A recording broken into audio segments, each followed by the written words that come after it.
The acts of violence and harassment, including gender-based violence, is growing in my country, but it has not been well documented, not reported as well. Victim does not report the acts of sexual harassment at the workplace. And this is because currently we don't have a proper system and mechanism that the victim can follow and report. So many victims opt not to report their cases because of issue of confidentiality. They look at its impact and its effects to themselves, to the co-workers, and to the family. And also they fear victimization from employer, issue of retaliation, and the fear to lose their jobs. So they keep quiet. We have a law which was enacted in 2004 on Employment and Labor Relations Act, which has provision for the discrimination and sexual harassment. But more or less it is not enforced. The provision clearly define how to punish the perpetrator and the remedies as well. But still, victims don't come forward to report. I just follow on the Commission for Mediation and Arbitration to see how many cases of sexual harassment they have received. But there is no even single case. This shows that either the awareness is very low or because there is no system to handle sexual harassment at workplaces at all.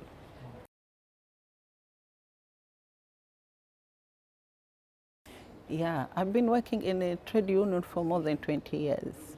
And this agenda was top on our agenda as a trade union, especially in the women department. Strategy that we have been implementing, including creation or establishment of women's committee from workplace to the national level. And one of the major role of the women's committee is to create awareness and impart education at workplaces, including on sexual harassment. But another thing now, we are trying to negotiate, during negotiation, to ensure that the collective bargaining agreement have clauses on sexual harassment. But we have gone beyond to come up or to develop policy on equality, so that each employer by law required to come up and implement equality policy. So we are trying to sit with the employer to see how we can develop this policy. But again, we have done massive awareness and training. We have created technical teams and other teams to create awareness on sexual harassment. We have developed campaign material, we have developed a guide, which we train our trade union leader, branch leader, on how to handle sexual harassment.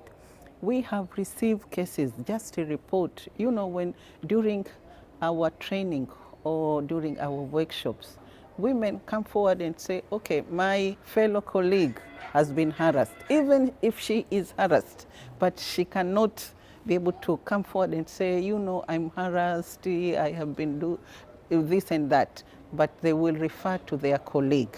But we understand that this act exists. So that is what we have done. We have created a lot of advocacy and awareness.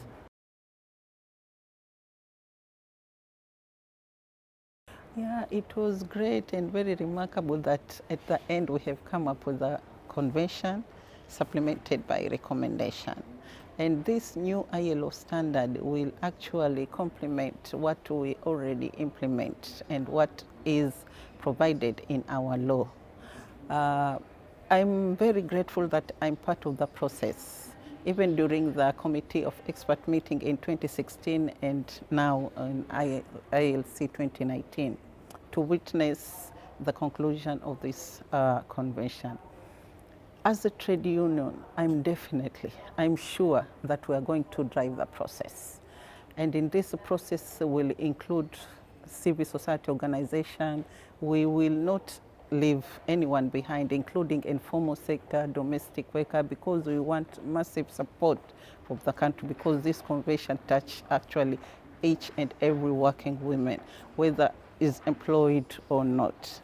So we will also do some dialogue with the employer and the government, but again, we need to come up with massive awareness strategy to make sure or to raise awareness of the population so that they can support us. In doing this will require, of course, some funding, of which we don't have. So with some donors and cooperating partner like ILO, Solidarity Center, Law Norway, FES, ITUC, we make sure that we'll reach somewhere. But again, I'm definitely sure as a trade union, especially as women, we are going to drive the process to ratify the convention.